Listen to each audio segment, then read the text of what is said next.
안녕하세요. 주와 말씀의 교회 매일 묵상입니다. 오늘은 마태복음 9장 1절부터 13절까지 말씀 함께 묵상하며 하나님의 은혜 나누도록 하겠습니다. 우리가 보는 마태복음 9장은 예수님께서 한 중풍병자를 고쳐주신 사건을 우리에게 전해주고 있습니다. 우리가 잘 아는 말씀이죠. 그런데 동일한 사건을 기록한 마가복음 2장과 또 누가복음 5장을 보면 당시 예수님은 가버나움 집에 계셨고요. 많은 사람들이 예수님을 찾아왔습니다. 그런데 그 때문에 이 중풍병자와 그를 침상에 들고 온 친구들은 도저히 예수님께 나아갈 수가 없었던 거죠. 사람들이 입구까지 꽉 채우면서 가는 길을 막았기 때문에 이들은 예수님께 도저히 나아갈 수가 없었습니다. 그래서 어떻게 했을까요? 우리가 아는 것처럼 이들은 지붕 위로 올라갔죠. 그리고 그 지붕을 뚫고 중풍병자를 예수님 앞에 내렸던 것입니다. 그러니까 어떤 면에서는 굉장히 당황스러운 행동이었던 거죠. 그런데 예수님께서는 언짢아하지 않으시고 이 중풍병자를 고쳐주셨던 거죠. 그런데 본문 말씀을 보면 예수님은 이 중풍병자를 보시자마자 곧바로 고쳐주신 것이 아니었습니다. 예수님께서 이 사람에게 하신 첫 말씀 기억하십니까? 그 말씀은 사실 너의 병이 고침받았다. 그러니 일어나 걸어가라. 라는 말씀이 아니었습니다. 예수님이 이 사람에게 하신 첫 말씀은 너의 죄가 용서받았다. 라는 죄 용서의 선언이었던 거죠. 마태복음 9장 2절입니다. 침상에 누운 중풍병자를 사람들이 데리고 오거늘 예수께서 그들의 믿음을 보시고 중풍병자에게 이르시되 작은 자야 안심하라 너의 죄 사함을 받았느니라. 즉 예수님께서 이 사람에게 베풀어 주신 그 처음 은혜는 사실 병 고침의 은혜가 아니었습니다. 예수님이 이 사람에게 가장 먼저 베풀어 주신 은혜는 사실 죄 사함의 은혜였던 거죠. 그렇다면 예수님의 죄 용서의 선언을 듣고 당시 중풍병자는 어떤 마음이 들었을까요? 우리는 사실 그의 마음이 어떠했는지를 정확히는 알 수 없죠. 왜냐하면 성경이 침묵하고 있기 때문에 그렇습니다. 그런데 우리가 두 경우를 추측해 볼 수 있지 않겠습니까? 첫 번째 경우는 이 중풍병자는 자신의 중풍병을 고치기 위해서 예수님께 나아왔지만, 그러나 그 직전까지 자신의 중풍병뿐만 아니라 죄의 문제 때문에 괴로워했던 거죠. 그래서 이런 자신의 영혼의 고통을 안고 예수님께 나아갔을 때 예수님은 이 사람에게 죄의 용서의 선언을 해주셨고, 그래서 이 중풍병자가 그 모든 죄로부터 자유함을 얻는 그 기쁨과 또 구원의 확신을 경험했다.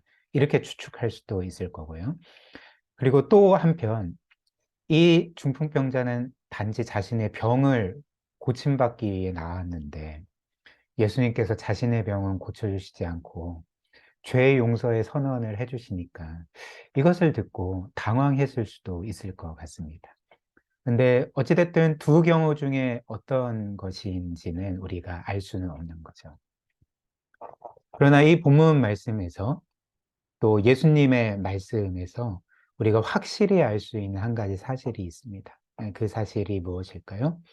예수님께서 우리와 관련해서 무엇을 가장 중요하게 여기시는지, 또 우리에게 무엇을 가장 주시기를 원하시는지를 우리는 이 예수님의 말씀에서 알 수가 있습니다.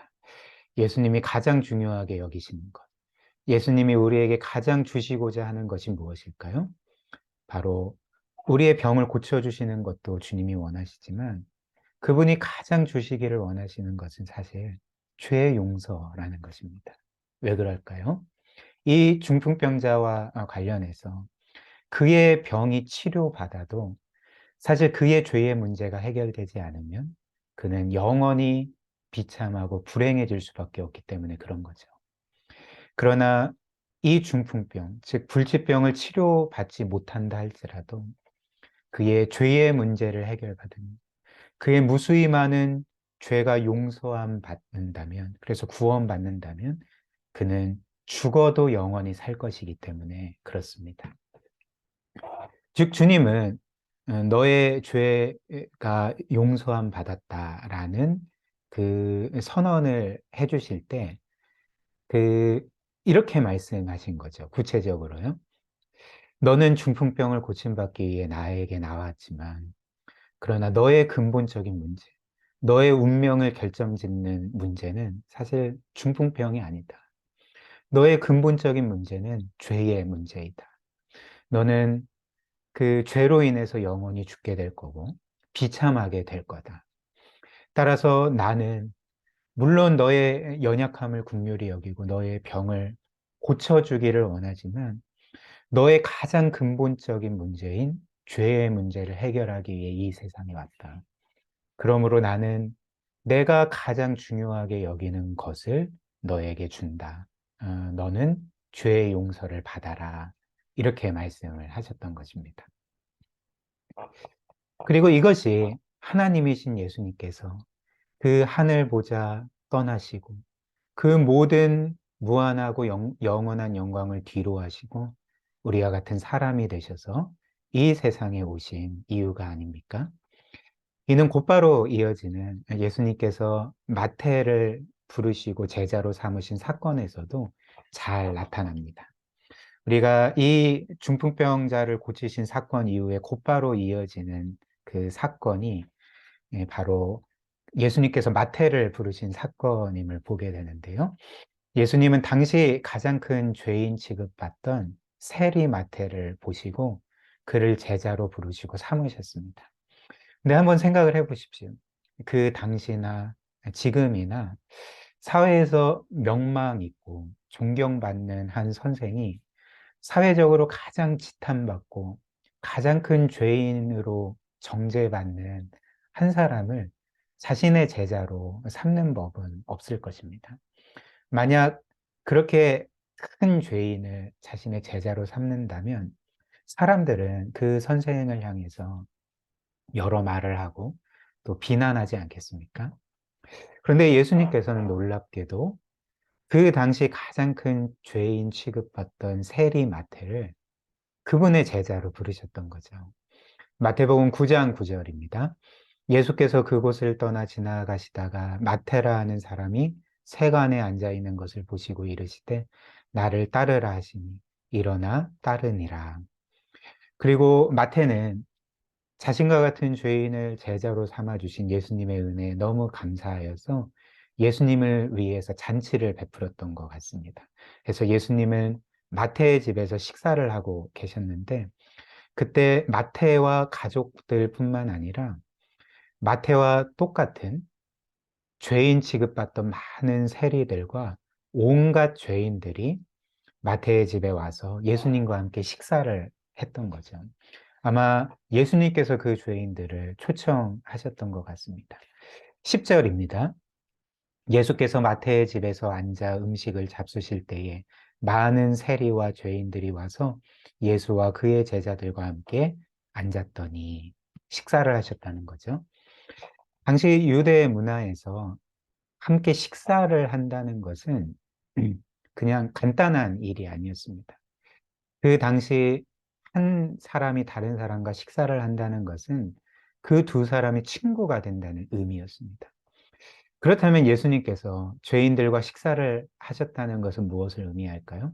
그러니까 그 당시 사람들에게 나는 이들을 친구로 여긴다, 친구로 삼는다, 라는 그 의미를 주었던 것이죠. 그래서 이에 대해서 분노했던 사람들이 있죠. 바리새인들이 이제 이 광경을 보며 예수님께 이렇게 항의를 하는 거죠. 당신은 어떻게 저렇게 악한 죄인들과 식사를 할 수가 있습니까? 라는 말로 예수님을 비난했고, 그래서 예수님 공생애 내내 그 사람들은 예수님을 향해 뭐라고 불렀습니까?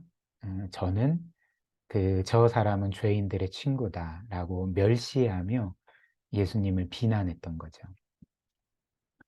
그러나 예수님은 그분이 왜 죄인들을 찾아다니시는지, 또 왜 죄인들을 용서해 주시는지, 또 그들을 영접해 주시는지, 왜 그들과 함께 식사를 하며 그들을 친구로 대해 주셨는지를, 그 이유를 오늘 말씀처럼 직접 밝히시는 거죠. 12절과 13절입니다.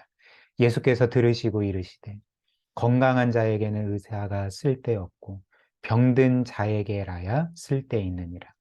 너희는 가서 내가 긍휼을 원하고 제사를 원하지 아니하노라 하신 뜻이 무엇인지 배우라. 나는 의인을 부르러 온 것이 아니요 죄인을 부르러 왔노라 하시니라.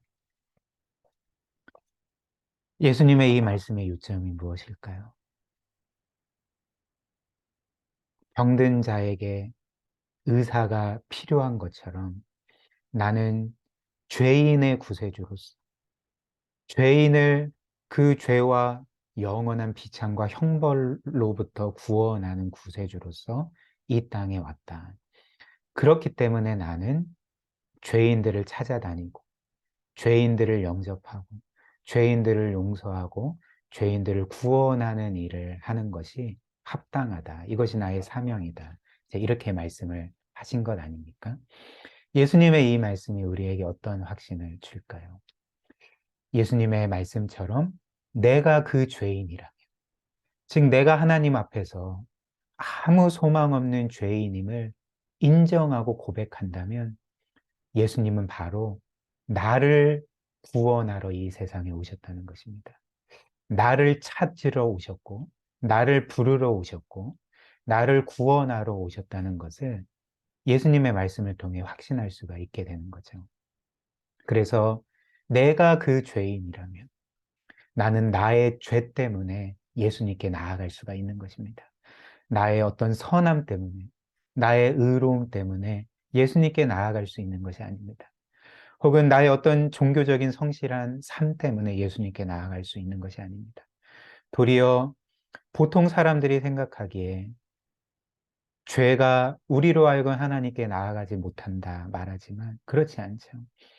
바로 우리의 그 죄 때문에 우리는 예수님께 나아갈 수 있는 자격을 얻게 되는 것이고 용서의 은혜, 구원의 은혜를 받을 수 있게 되는 거고 그 예수님의 친구가 될 수 있는 것입니다. 이처럼 죄인의 구세주로 이 세상에 오신, 그래서 우리의 그 죄로 인해서 우리를 내치시지 아니하시고 도리어 우리를 불쌍히 긍휼히 여기시고 우리를 구원하시고자 하시는 그 구세주 예수님께 늘 나아가는 우리의 삶이 되었으면 좋겠습니다. 우리 말씀 기억하며 함께 기도할까요? 오늘 말씀처럼 우리 구세주께서는 의인을 불러 그들을 친구로 삼으시고 교제하시기 위해서 오신 것이 아닙니다. 우리와 같은 또 나와 같은 죄인을 불러 회개케 하시고 구원하시기 위해서 그분의 친구로 삼으시고 하나님의 자녀로 삼으시기 위해서 이 세상에 오셨습니다. 그래서 나의 죄로 인해서 예수님께 나아갈 그런 어떤 그 담대함이 없을 때, 또 그로 인해서 두려워할 때 나는 죄인을 부르러 왔다는 예수님의 말씀을 기억하며 늘 죄인의 구세주께로 나아갈 수 있도록 그런 믿음과 은혜 달라고 함께 기도하고요. 또 구원받은 이후에 이제 우리는 죄로부터 구원받지 않았습니까? 그렇기 때문에 우리가 더 이상 우리가 구원받은 죄에 머무르지 아니하고 도리어 우리의 거룩함을 기뻐하시는 그 예수님의 뜻대로 거룩한 삶 살아가게 해달라고, 그런 은혜의 힘을 우리에게 달라고 이 시간 함께 기도하도록 하겠습니다.